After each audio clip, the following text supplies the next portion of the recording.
So the grass is getting a little bit wilder now, a little thicker. This is round 2 with the new battery-powered mower. You can see it's looking kind of gnarly down through there.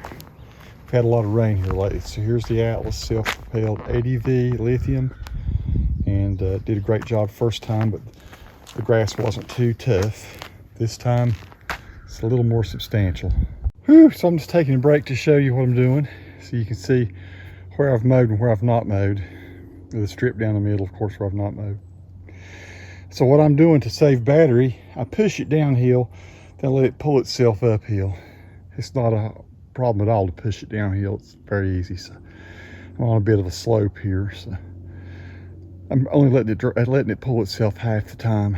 I've not even checked the battery to see. I've just got this part here to finish up. Then the side yard over near our rock garden is it's back on the other side of these bushes. It's really wild over there, so I'll show you that just in a moment. But this is doing a great job. So we'll just show you what that looks like after it's been mown. See how we had 4 or 5 inches of growth, thicker than the last couple of weeks. It's doing a great job. And I will say this, if you're, if I show this in a video, it's hard to convey how quiet they are, because I guess the sound filter or whatever, sound leveling on an iPhone boosts it up. But I would say it's 1/4. I'd say it's 75% quieter than any gas-powered mower. So that's one of the cool things about it. Almost nobody in the whole neighborhood knows that you're mowing when you're mowing with it. Here's a little view of how ragged this area over here is. Oh, it's a mess. We're trying to find time to clean it up this spring and do some spraying and stuff, but so that's how the grass looks over here before I mow. So I'm just taking a break to show you the real difference in what I'm doing here. So I was going to show you an after, but I will show you an after, but let you see that grass is a good 10 inches or so high and pretty thick. I'll say this one is, I feel like, more powerful than the one I got from Lowe's. Of course, it's a 80 volts lithium, the other one's 40 VMAX, and I can sort of tell that. I can tell it's a little more powerful. It is, I'm not having to back up and go over anything. It's all just a first run. And you can see, like I say, this yard is not some award-winning yard. It's just regular old mountain grass that you have up here. It's nothing fancy, but it's tough and it grows very fast. It's very hardy grass. I am gonna have to spray all these rock areas here to kind of keep the little vegetation from coming up. But I just wanted you to see the difference there as to where I'm cutting. It is. It's pretty powerful mower, more so than the Cobalt. But the Cobalt does this too. This would be pushing the Cobalt, and it's not pushing this one at all.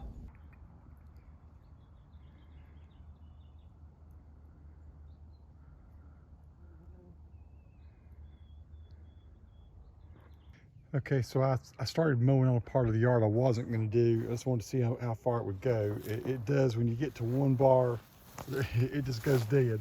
So I've done about 2/3 of my yard. Half of my yard's no problem. I press on this button, you see I've got 1 bar here now. So yeah, this needs to be recharged. That's where if I had 2 batteries, I guess I could just keep on going and get my whole yard mowed. So I may, to finish up tonight, switch over to my Cobalt, which is not a problem.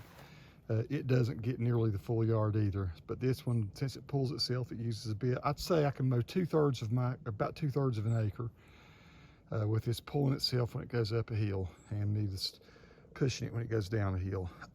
So good deal. You can see what I still got left here, this whole section of the yard.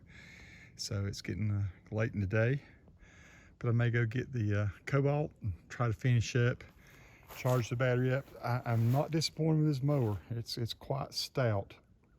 It's a pretty robust mower, and it is cool that it pulls itself. So I need to either get another battery or just plan on mowing half the yard, and then charging it up, mowing the other half of the yard. Maybe do a morning mow session in the evening, or 2 consecutive evenings, whatever it allows. But boy, everything's pretty this year. I will walk around and show you that these pear trees, I was noticing they had, usually they're just beautiful trees, but there aren't pears on them. But I found pears the other day. I hope I'm not lying. Hope something's not eating them. Huh. Not so, oh, there's one.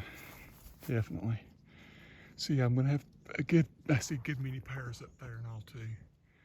See, I'm gonna have some pears this year, and every year the peaches have been pretty good, unless the, see, we're gonna have Georgia bells here. Look at all those. Look at those peaches. I have to be a little selective with those, or they'll break the branches. And we had a really good spring. It didn't get cold too bad. And the Carolina bell over here, it's looking nice too. Man, I tell you, that's one good thing about living in the foothills of North Carolina. Not too high up in the high mountains.